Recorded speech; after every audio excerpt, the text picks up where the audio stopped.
Inside the Birds is back. What's going on, everybody? Geoff Mosher, Adam Caplan, and Eagles training camp is officially over. And unfortunately, it ended with some pretty bad news for a young Eagles wide receiver. We'll talk about that in a second. We'll get into the preseason game today. Still some interesting things worth watching. And Adam has been making his rounds on some NFL training camp tours. He was recently in Washington. So we'll get a little bird's eye view of the Commanders camp from Adam in that. But let's start with the hard news, Adam. It's a very unfortunate occurrence. I was right there. I saw it happen. Johnny Wilson got got tangled up with Brett Toth on a play, and the way he came off the field, he could barely put any weight on that ankle, on that lower leg area, and it turns out he's going to need surgery on his ankle and his knee. That's pretty rough, and he's going to be out for the year. There is no doubt about it, Adam. He was going to be a lock to make the 53 for not only his contributions on offense, but also special teams and his role as the lunch pail, dirty work blocking receiver that was started a couple of years ago by Zach Pascal. But even Johnny Wilson even brought a new element to it, and he really did improve throughout the camp. So it's really just unfortunate to see this happen. Yeah, he got off to a very slow start. Okay, very slow start. Effort needed to be a little bit better.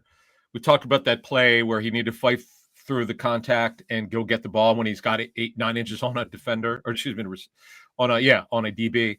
But bottom line is he got the message, because the last 2 weeks he was really good, and he's got value in teams, aka special teams. It's coaches call it teams. But he had that value. The big one was the blocking receiver. That's huge.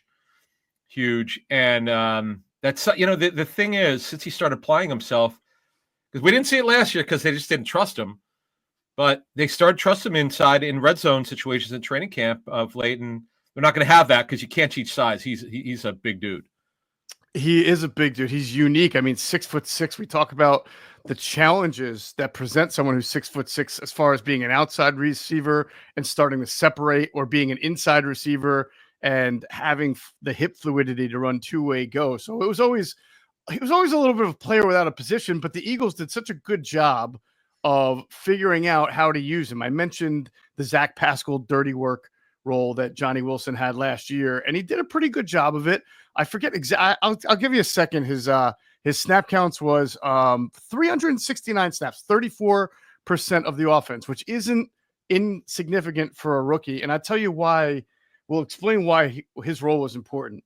We made this joke in the preseason when he was on the field, right, that it was really 11 personnel because he's a wide receiver dressed as 12 personnel because he's big enough to be a tight end. Well, lo and behold, that's exactly how the Eagles used him. He was oftentimes the third wide receiver with A.J. Brown and Devontae Smith in 11 personnel, which means the defense would see three receivers and come out in nickel. And then the Eagles would run out of that formation because a smaller defense is on the field, and then use Johnny Wilson really as sort of an extra tight end because of his blocking. So that was I don't want to say the catalyst, but it was a catalyst for how good the rushing offense could be in 11 personnel, because you can't always just run out of 12 personnel. That's when they put a bigger defense on the field. So the Eagles don't have anybody like this right now. Listen, there aren't a lot of 6'6" guys. That's not what I'm talking about. They just don't have a Zach Pascal, Johnny Wilson, true bully of a wide receiver, and that's going to force them to either look for one or be a little bit more creative offensively when they want to run the ball. You know, it's interesting. I wonder if Howie last year when they drafted him, because they had Barkley, they knew that they were going to become a running team for the first time like ever. So did he have that in mind? Okay, look, the guy's going to go late. We see this role for him because, I mean, you talked about it. He did an excellent job in it. He really good, impactful. We know that he wasn't going to be used as a receiver, but man, you can't teach size. And he's actually over 6'6". In fact, I'm going to give you his exact measurements at the combine. I think it was 6'6" and 3/8 or something like that. I will tell you. Let me see my file here. See if I still have it. I think I have his. While you look for that, it's a good question. I mean, most of the time, coaches adjust to their personnel. So I imagine they drafted Johnny Wilson just based on their board, and then when he was in camp, they felt, hey, we could use this guy outside of just special teams as a bottom roster wide receiver. We could actually throw him on the field and come up with this 11 personnel package that's going to operate more like 12. Exactly. You nailed that last summer. By the way, Wilson 6'6" and 3/8.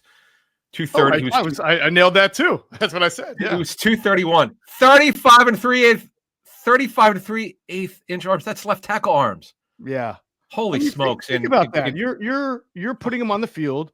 The defense responds in nickel, and you've got JohnnyWilson kind of either tight to the line of scrimmage, or sometimes you would trap right up the middle, and then he's smothering up a nickel back, right? I mean, like that guy's a shorter guy, so it worked to the advantage. The last 2 weeks, I would say, going to camp, I was like, wow, this guy, he's got the message because he's really applying himself. He really not looked that good, quite frankly, let's be honest about it, as a receiver at all since he's been here. It's such a shame for him that he got hurt, and we wish him well. It's a tough deal because you and I were there, and when you see a guy go down, it's an ankle, it's like a high ankle. So what will happen is the guy can't walk, or if it may be a very bad knee injury. What we saw was he couldn't walk. So you had two people, one under each shoulder, carry him off. They took him into the tent. He couldn't walk, so they got the cart out. And you're like, okay, this is at best, this is a high ankle sprain. Exactly what I thought. Yeah, turned out to be way worse. Yeah, to your point, usually when you see an injury like that, a contact injury looks bad, but tends to be not as bad as the non-contact injuries that always turn out to be the ACLs and the Achilles. So when you saw him limping off and the contact was real, I'm like, this is going to be like a 3 to 4 weeker. It's a high ankle or it's an MCL or something, but it turns out that it's worse than that. So that's unfortunate. Yeah, ankle and knee, man. That's rough. So let's take a look at the wide receiver picture as it is, because we were trying to figure out, can the Eagles really keep 7? And now they don't. Well, I was going to put 6 on it. Right. See, I was going to put 6 on it. So right now, Brown, Dotson, Smith. I'm going to put Mechie on there. Why they traded for him? You're not going to just give him a week and say, okay, well, we don't like what we saw. We're going to cut you. Right. You know what I'm saying? They got to give him time. And by the way, he looked quick as hell. Is that his first practice? Yep. His short area quickness acceleration is really good. So Cooper would be 5. Now, on your suggestion you had a week ago, do they just do the veteran roster move? Tell Terrace Marshall, hey, we like you, but we need to keep the younger player like NolanSmith on the roster. Yeah. It's 6 now. Avery Williams, as much as Sirianni played him up in the owners' meetings, have you seen the guy make a play? No, but you know what? There's something in the back of my mind that says, are they going to really figure out a way to get this guy on the 53, the initial 53 before some roster tango, because they didn't accidentally say that stuff. And then he had he had some kind of injury that kept him out of OTAs. And I've seen so much motion and shifting and jet handoffs that I think that for what it appears that they want to do offensively, he can fit. And I'm wondering if they were hiding him somewhat, so maybe they can release him and bring him back to the practice squad. So I don't know, but I am going to have a hard time leaving him. Well, I need to hide Avery Williams. He's a vested veteran, so it's like he was not subject to waivers. So good point. You could cut him and bring him back. So, so to me, that's more likely the route, because I think NolanSmith has shown you he can return punts. He's been reliable as a slot receiver. I would think NolanSmith is your, like you just said, the top 3, and then you have NolanSmith, you have Johnny Mechie, and you have Darius Cooper. I think that's your 6. Right. I know some people think, well, if they're going to bring in Mechie via trade, why don't they just trade Dotson? Well, it makes sense on the surface, but who's really going to trade for Dotson? I mean, what value does he have? He's on the final year of his deal. He's a back. If you're looking for a backup receiver, he's not a bad one, but I don't know. That's a little bit strong. Yeah. What's that? I thought it was possible. I thought the Saints would be one because of Kellen Moore, but then they went and traded for Devon Veely. Yeah. So, yeah. Well, no, I understand that he would have some value, but look, if Mechie had been here all camp and he was doing well, I'm like, Dotson's going to be traded because someone's got to go. You don't need these two guys. But it's kind of like, I know Mechie's healthy. You're taking. Have you seen enough of him? You've only had 3 practices with the guy and a walkthrough. So we'll see what happens here. But it's an interesting situation. Darius Cooper, I'm going to say it again, has been one of those stories of camp at receiver. We could go back a couple decades. of guys who Hank Baskett's the number one of all time that I've seen. Certainly, but see, his was a lot of deep middle and 9 routes. Yep. This guy lines up everywhere. By the way, not just he lines up. He's played. In fact, I saw one day he was filling in for AJ Brown at the X position. So this guy is a great story, man. I look forward to seeing if he could get on the field in the fall. But bottom line is, I'm putting him on the roster. Yeah, I would be stunned at this point if he didn't make the 53. Yeah. I would be shocked. So that's your wide receiver picture. And, unfortunately for Johnny Wilson, he won't be involved this year. I do think this, Adam, I think you're right that I don't know anybody's beating down Howie Roseman's door or dialing up his phone for Jahan Dotson. But I would say this, if there was a team in discussions with Howie that thought it was worth taking a chance on bringing in Jahan Dotson, I think Howie now would feel comfortable making that trade, knowing that he has Mechie and Cooper here, in his camp, along with Anias Smith. I think, even though Anias doesn't really play the same spot, my point is, I think Howie would make the move if there were a taker. Well, here's the interesting thing with Jahan Dotson. So he restructured. They did a simple restructure kind of on his last year. They just basically took about $1.7 million of his base salary of the $2.8 million. They convert to a signing bonus. So, and they guaranteed the $1.1 million. So it's actually a very tradable contract now. The cash, the Eagles were responsible for $1.7 million of it. So the new team, if they would trade him, is only responsible for $1.1 million. So it makes it very tradable. I just would feel more comfortable if they had Mechie for 3 weeks and he looked great. So you know what? You don't need Dotson. How many? You're going to be a heavy 12 personnel team anyway. So how many backup veterans do you need? You just would want to feel comfortable that Mechie's all the way back. And again, he did look good when we saw him, but that's a little speechless to me. You got to give it time. Yeah, no, I think that's fair. That's a fair point. It would be a rocky 3 weeks if they did trade Dotson, and then if they had, heaven forbid, they have one injury to wide receiver, then they're done. Right now, I say this or Mechie to get in there and have to. Yeah, I'll say I'm not ruling it out at all. Trading Dotson. I mean, he's also on the last year's deal. It's something to watch out for. We'll have more of this on our Monday morning show at 6 a.m. Eastern. When we give out, we'll give you all the intel. What are we hearing? What clubs are telling us. Yeah, we'll leave it at that. All right. So let's move on to the game tonight. A lot of players are not going to play. Not only starters, but I'd be surprised if guys like JihaadCampbell play. I don't think there's any reason to play. I don't think Tanner McKee's got an injury right now anyway, but he wouldn't play. I personally don't even think DTR has to play. I think they know what they've got in him, but he probably will. I would assume play, if not the first quarter, a little bit of it, and then it's going to be Kyle McCord's show because Kyle McCord needs the reps and he's more likely to be on the team.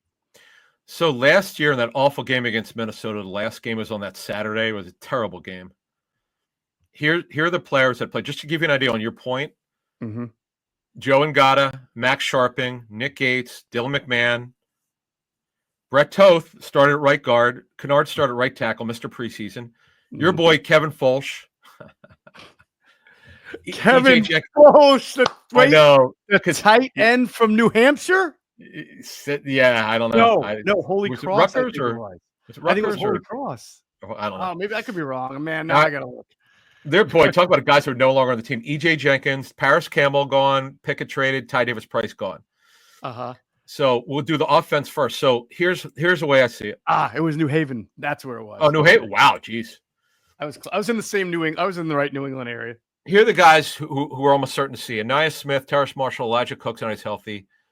Adai and Taylor Morin. So they could dress. They could have 5 or 6 receivers dress. Miles Hinton, Kenyon Green. By the way, Kenyon Green worked with the twos on Tuesday when I was there. He's back. Yeah. Kenyon Green's back. By the way, he had to because they had 2 offensive linemen from the twos working with the ones, right? Because Mailata was out and Dickerson's out. So that's right. Mailata with a concussion. Darren Kennard, Mr. Preseason, Holland Pierce, Cameron Williams, that and Vakalahi, the international player. So they have plenty of linemen. They could have 8 drafts, and they could have an emergency guy like Pryor. They don't really need to play Pryor. Not really necessary. Now the question is, do they play Brett Toth, who could be starting week 1? Why would you do that? To me, I wouldn't do it, but that's. Well, let me ask you something. Let me ask you this. You have last year's box score. Did Fred Johnson play last year in the preseason Frederick finale? Johnson against Freddie Johnson did not start. Now, did he play? I want to know if Fred Johnson and Fred. Tyler Steen both played in that game in the preseason finale, because I think that gives you some answers. If you're not going to play your top 2 guys off the bench, then we'll figure out tonight who the top 2 guys are, at least. Like if Kendall Lamb doesn't play tonight, or if Matt Pryor doesn't play tonight, that's a pretty good indication that they're going to be on the 53. Yep. If Brett Toth does play tonight, then I'm going to think he's really not part of the 53. Yeah, but here's the thing, though.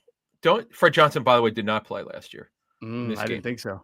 Yeah, Keegan didn't play, and I don't know if he had an injury. Matt Hennessy, holy smokes. Matt Hennessy didn't play, and he wound up not making it. The guys who subbed in Vakalahi, Aneem Dankwa, who's long gone. Oh yeah, Ayadzi, the Poe. That was a little fire hydrant guy. The center. Yeah, I think they actually signed him just to play in that game. I think you're right. Yeah. That's it. Yeah. So, but again, man, Toth needs snaps. I don't agree with you on this one. I don't think he needs snaps at all. He's played 7 years in the NFL. He doesn't need snaps. Dude, you know what you've got in him. I don't know, man. I'm just telling you this now. If he's out there playing, I'll be less optimistic that he's on the 53. Because he's with the backups. That was where I was going to go. Yeah. If you're not going to play him, it's because if he's going to start week 1, you can't take a risk of him getting hurt. B, he wouldn't be playing with backups. He'd be playing with the starters. In this case, to be clear, this case, right. So anyway, but to your point, you just made a really interesting observation. If he's not playing at all, just like with Hennessy, it doesn't mean he also.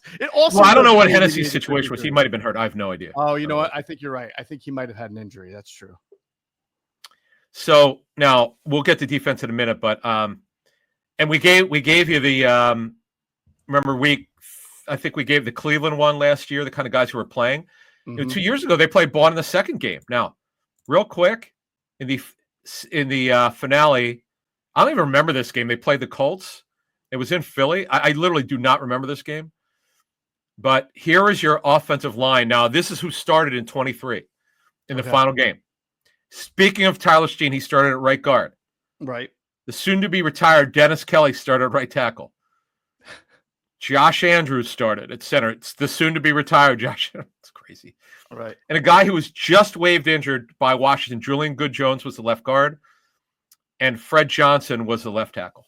Right. That was Fred's first year with the club when he was still trying to make the team. Last year, he was entrenched. He was the swing tackle. He didn't need to play. So I'll be interested to see if Matt Pryor and Kendall Lamb are on the field tonight. And if, I don't think,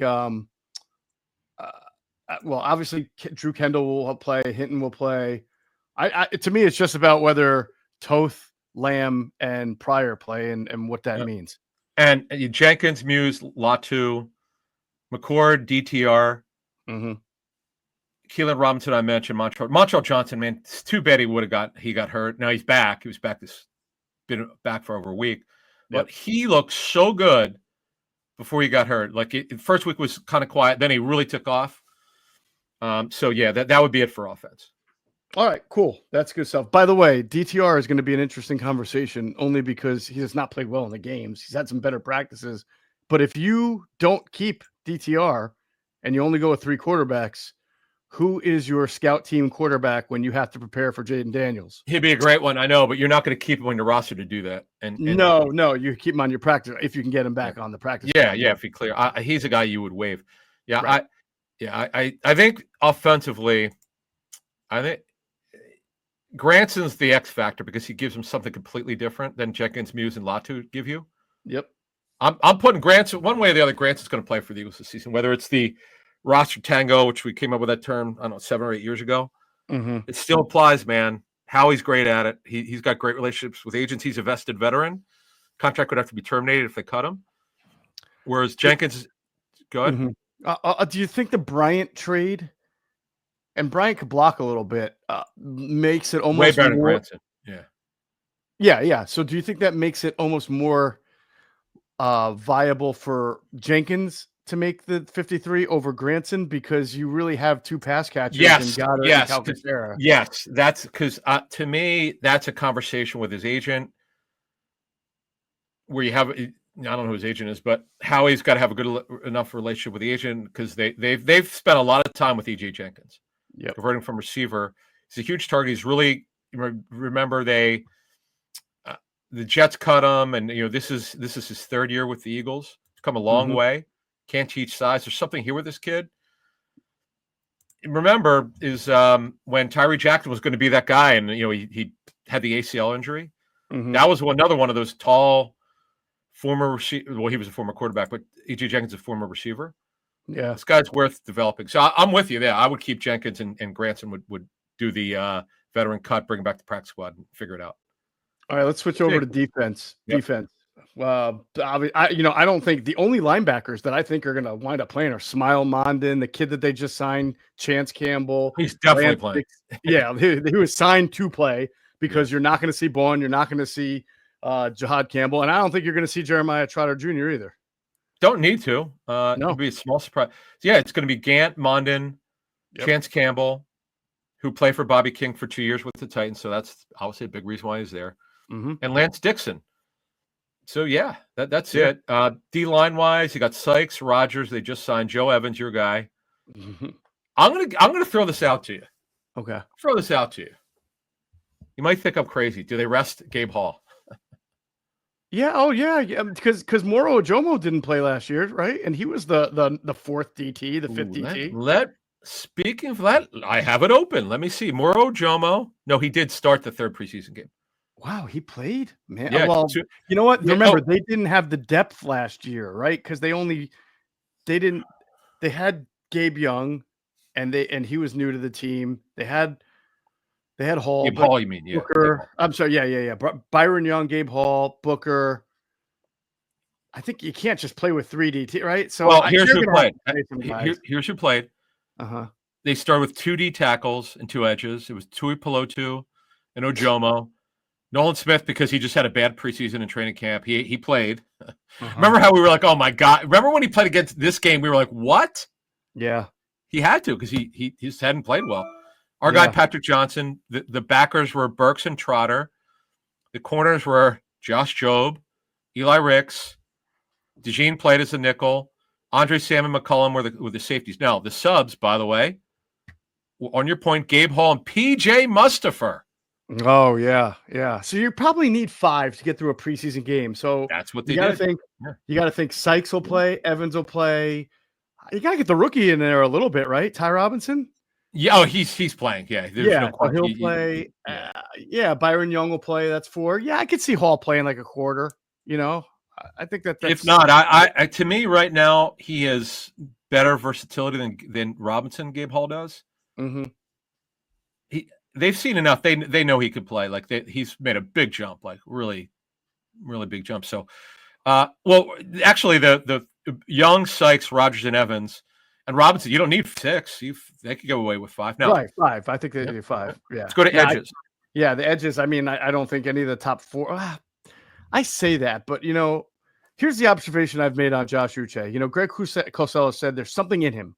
There's something there, and I've seen it. I think we've seen it in camp. Quickness, very quick off the edge. But here's the issue that I've detected, I think, in my unexpert eye, but I've seen a lot of football and watched a lot of tape. He's not as bendy as some other edges. So even though he's quick off the ball, I've seen offensive tackles ride him away from the quarterback, and he hasn't been able to bend under and what do they call it? Edge the route or corner his path back to the quarterback. And I think that's going to really rear its head during the season. And I if the coaches are seeing that, I wonder how valuable they really think he is in making 53. All right, let's go to the edges. In 3 years, right? Yeah, I know. Well, the past 2 he didn't. Right. So here it is. Here it is. Not hard to figure out. Powell Ryland's playing. Yep. Obo Conqueror's playing. Yep. O'Shawn Mathis is playing. You need 4th. Patrick Johnson. They know who he is. They know exactly who he is. He's a 4th or 5th edge. Mr. Training Camp. Now, the question is now Azeez Ojulari, who did well last week against the Jets, They also know who he is. I wouldn't play him at all. I would. He's had a big injury on the history. team, and yeah, I mean, not only that, if they were going to try to trade him, there's no way I'm playing him because this guy's got a major injury history. Right, exactly. I No wouldn't do reason it. to play him. All right, back end of the defense. I mean, Macklin Williams has got to play. I think Keely Ringo has to play if he's healthy. Oh, he's hurt though. Unfortunately, he's hurt.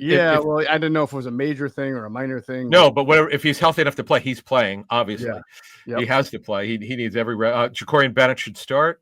100%. I'm assuming Keely Ringo is probably not going to play because of injury. So if he doesn't, it's going to be Bennett and Mac McWilliams as your starting corners. Here are your safeties. Tristan McCollum. Wait, real quick. I'm sorry to interrupt, but Brandon Johnson is hurt. Yep. So I don't know who they're going to probably wind up starting. Parry Nickerson. Parry Nickerson, man. Oh yeah, Parry. Okay, so Parry Nickerson can start it. Oh yeah. Right. Okay. Good. Oh, I forgot. Castro Field. So here are your corners. Mac McWilliams, Eli Ricks, Jacorian Bennett. Yeah, Ricks too. Yeah, they have plenty of corners. They're good. Yep. And then the safeties will be Hook, Sam, McCollum. Mm-hmm. This AJ Woods is still. I forgot he was still there. He's more of a nickel. Me too. Yeah. The force safety. Maybe they cross train somebody. Maybe someone else could play safety. They probably need to dress 4. Yeah. Sean, unfortunately, this would have been a great opportunity for Sean, but he's hurt. Man, he didn't do anything. It's too bad. Yeah. By the way, didn't Castro Fields, isn't he a little banged up too? He may not be able to. I'm not sure. He might have been on the injury report this week, but it's just whoever's healthy, the back and guys are playing. Right. And I want to see, before we get out of here, I want to see Powell Ryland light it up. I just show something. I know he's been mostly with the threes in training camp. Right. He's a guy that, had a really good college career, put up a lot of numbers. Not because he's not a great athlete. Guy's productive. Let's see what happens with him. And he's a guy that you like because they're just they unfortunately, folks, the pass rush group. One of the reasons why I think they're going to be, if anything, if a good developmental or young edge who's buried on a depth chart, kind of like Jacorian Bennett was with the new staff buried him in with the Raiders. Mm-hmm. There's got to be some guy that they like he's an opportunist, man. He's the best at it. He finds guys. He gathers information. Teams have told us. He asks a lot of questions, and he sees if guys are available or not. But there's got to be some guy he likes on another team that is not getting his just due, the respect that he should get. Yeah, 100%. All right, before we get out of here, give me like 2 or 3 takeaways from Commanders camp. Man, without Terry McLaurin on the field, I know Debo looks great for fantasy. By the way, I'm in on Debo. Okay. Now, I don't know what his ADP is. Let me make that clear. I don't have it in front of me. Oh, I would think it's in the 70s to 80s, if not lower. Big injury history. We get it. He looks great. I saw some plays on Thursday. Mm-hmm. Loved it. Cliff Kingsbury's really good. He's got a great mind. Love him. Krosky Merritt, Bill Krosky Merritt. He's really going to go by Bill, isn't he? Yeah, his explanation is so funny why they call him Bill, but why he wants to be called Bill. Right. But they're going to have somewhat of a committee once they trade Brian Johnson. I saw Brian Johnson. He looks like he lost weight, by the way. Oh, good for him. But it's going to be Eckler, Krosky Merritt, and this Chris Rodriguez is he bangs it up in there, man. He is physical, and he has got good long speed for a guy who's built like him. Eckler's going to be the third down back. He's going to get a lot of opportunity. He's going to be their third down and passing guy. Yeah. But then eventually they're going to hand it off to Krosky Merritt will take over. Yep. So they got a problem without it. Just and I know Noah Brown's not quite ready yet, but without McLaurin, it's ugly, man. Jalen Lane, who's a dynamic slot receiver, big guy. He's built like the guy that was overdrafted by the Jaguars. You know what I'm talking about, the power slot. What the hell is his name? Oh, my favorite guy, Laquan Treadwell. No, not Julian Black. Justin Black. No. Oh, it's Laviska Shenault. Oh, Shenault. Yeah. Not quite as big. Let me make this clear, but he's powerfully built, and this guy could run. So they cross-train him on the outside because they just don't have anyone. They're really short at receiver. They're revamping their offensive line because they made all these. They made the Tunsil trade. Connolly's close to being ready to be the right tackle. Good. So they've kind of revamped it. Mm-hmm. Brendan Coleman's now playing guard. He's playing guard now. Defensively, the problem I have with them is they have depth, but they're kind of like the Eagles this year. They just don't have a high-end pass rusher. Eagles don't have one either. Right. Nolan's an emerging, but he's not a high, you would not call him, no one would call him would not call him a high-end pass rusher. Developing pass rusher, good football player, don't get me wrong. Yeah. But he's not a high-end pass rusher. He's just not. Well, that's where the Dan Quinn scheme up, blitz from every direction thing comes in. Frankie By the Louvu way, on the edge. Yeah. Yeah, Louvu, right. That's why Louvu blitzes. Von Miller looked about 50. Well, he is. Looked right by me, and I'm like, wait a minute, 24. Whoa. That's fun. Well, you don't have the goggles on.